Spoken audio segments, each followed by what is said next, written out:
Today we're going to talk about value. Value is one of those principal elements of drawing. Value gets you this illusion of volumetric form. It creates illusory space, it creates structure, it creates a kind of dynamism. It makes your drawings interesting and dynamic. Without it, you don't have structure. So we're going to go into value here, and to understand value, you really have to understand two important qualities. One is, what is light? What does it do? And shadow. What kinds of shadows are and how do they help you to describe form? So we'll go over both of those. Okay. All right, let's take out a value scale.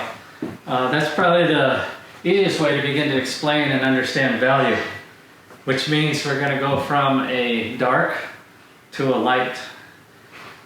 And that depends on what you're drawing with. I got powdered charcoal here.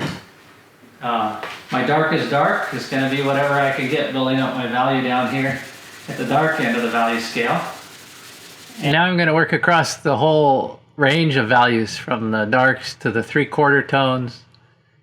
Now I'm going into the mid-tones there, spreading out the charcoal from the darks to lights. Then with a stencil there, I'm able to sort of separate the different values. So there's 9 steps present from dark to white. All right, now I'm going to actually try to use that value scale to convey three-dimensional form. I'm going to draw this cube that I'm going to invent, and I'm going to put a different value on each plane that we see. And that's the way to really convey structural form. So the top receives the most light in my cube. On the left there, I'm putting in a dark value, sort of a shadow value, and then on the right, more of a mid-tone value. And there you kind of see that it starts to take on a real three-dimensional structure. Just to make it a little more convincing here, I'm going to put in a something for that cube to sit on and throw in a bit of a cast shadow on whatever it's sitting on there. And now to make it go pop a little bit behind the cube so that it just looks a little more dynamic.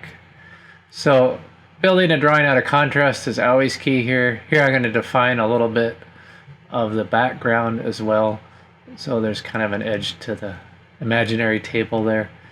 I'll soften those edges a little bit and then just lighten them up a little bit so that the table is distinct from the cube itself. All right, so this works because I have a different value for each plane change on each of the 3 planes that we see in the cube there. A middle value, dark, and light. All right, I got some handy dandy stencils here. Let's talk about core and cast shadows on a sphere and direct and indirect light sources. So I'm going to take on a sphere here. We're going to have the light come from the upper right, and I'm going to cast a kind of a shadow. It's almost like an equatorial line, or astronomers like to talk about these lines. All right, so what happens here is the light, in a simple way, is coming down this way, and when it no longer strikes the surface where the sphere starts curving back underneath, you can see where it's no longer tangent to the surface, that's where your shadow starts. Now interestingly, a lot of people think your shadow needs to be darkest furthest from the light, but that's not true. Your core shadow is going to be darkest right after the light no longer goes tangent to the surface, or usually. Why is that? Because you've got down here a bunch of light that's bouncing back up. It's reflected light, unless there's sort of a cliff, precipice or something, that big hole, then maybe you're not going to have a bunch of light bouncing back up. Okay, so keep your core shadow, and sometimes it's called a form shadow. A form shadow is probably even a better name because it describes the form. That's what the shadow is doing. Okay, so it's telling you this is not a pancake or a frisbee, it's actually a sphere. Okay. Now I'm going to try to take on a little bit of the way where the light's hitting most direct, and get into what are maybe known a little more as like quarter tones and the half tones. come up around this a little bit. Trying to keep that hot spot where the light's strongest, and then it just kind of fade around from there. And then I'm going to really build up this core shadow again. And try to make this thing look really spherical. So as I get away from that core shadow here, I'll come up on a more and more reflected light. So I want to be lightest at the bottom.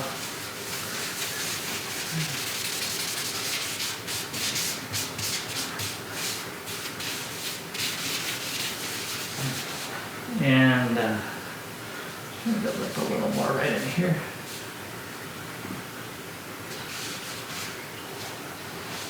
Take a little bit back again.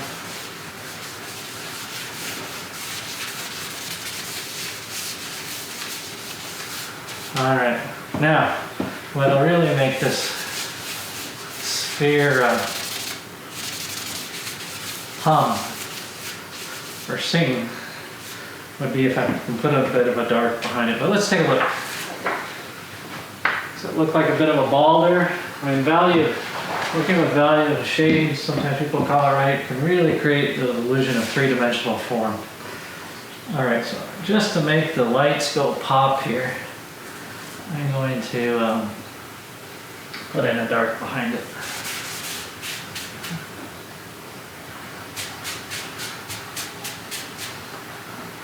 And hopefully that doesn't go underneath.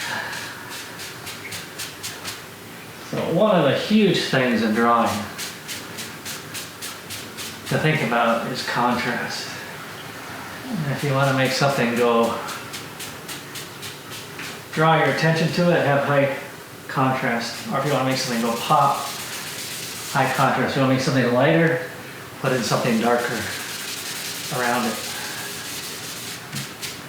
Maybe I'll come down here and we'll have this sphere guy sitting on some kind of table or something.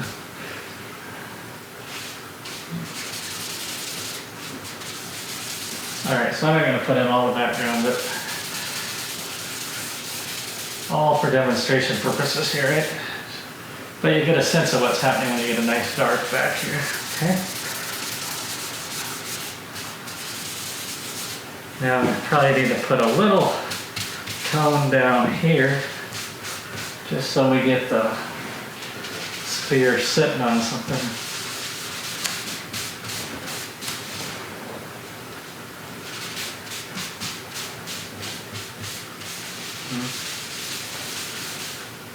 All right. Keep these edges a little softer than the ones defining the sphere where it meets the background. Oh, just missed it. So I gotta take care of this sliver of white, or I guess we sort of spoil the illusion, huh? And over here was okay. All right. So now maybe I have a ball floating in space, right? Got the direct light, the bounce light, core shadow, one thing left. Cast shadow, okay? So we're going to kind of invent this a little bit coming onto this surface here. I'll put my stencil back down. And we'll just throw a bit of a core shadow out here. Now the core shadow is going to be darkest, closest to the object where it's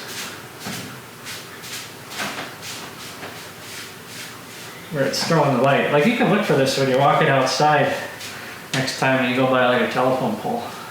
Look at how the shadow is really sharp near the bottom of that telephone pole. You can find one, right? It's all cell phones now. But an electric pole.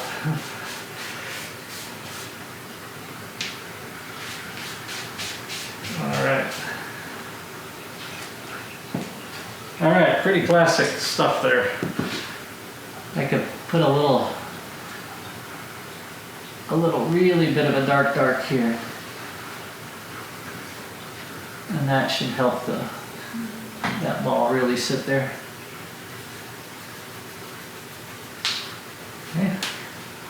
All right, so let me just kind of label this for you. So we've got, right here, we've got the direct light source. You always want to keep track of that. Then our other light source is down here from who knows how many different places, but it comes bouncing back up. So this would be the indirect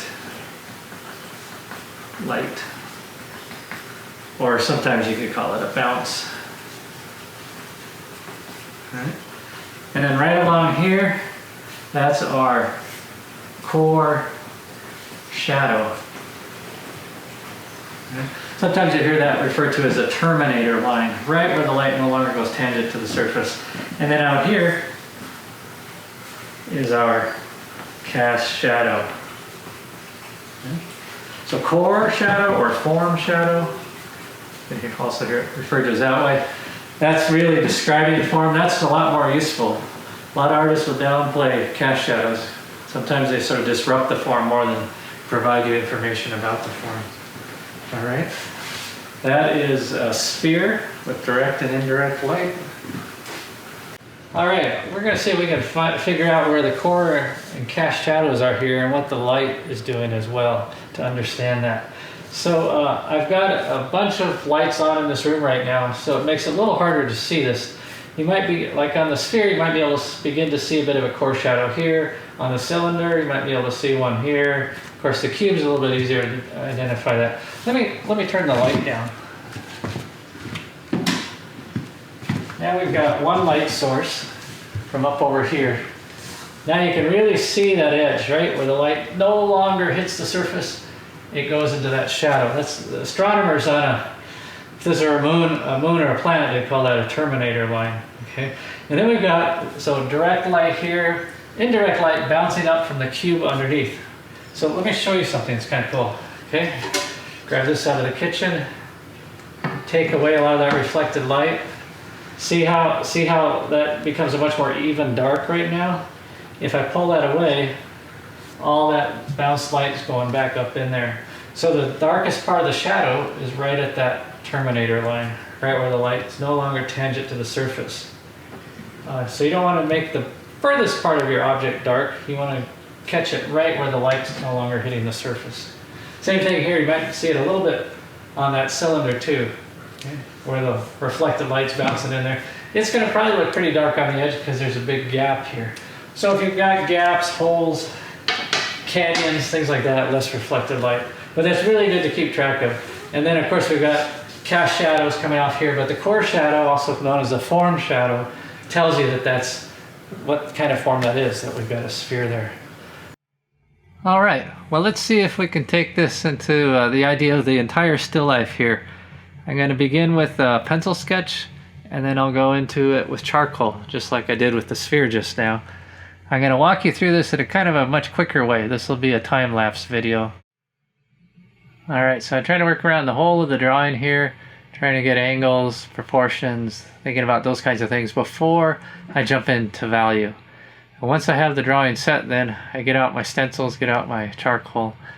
On each of these objects, I'm really wanting to think about direct light source and also indirect light source. So every object you see will be lit from below as well. So as I bring my values down towards the base of what I'm drawing, a cube or a cylinder, they get lighter. Now I'm getting a little pop by going around all the objects, working with stencils again, try to get everything to just really sit well. So again, thinking about what I'm doing in terms of light and shadow, using the core shadows on the cylinders and the spheres, using the cast shadows as the spheres drape over the cylinders or across the cubes, all to define three-dimensional form. Alright, so these are things you can look for. Look for the core and cast shadows, look for your direct and indirect light sources. As you become more aware of these things, you can incorporate them into your drawings and how you build value and structure. And I hope you got something out of this. Thanks very much. See you now.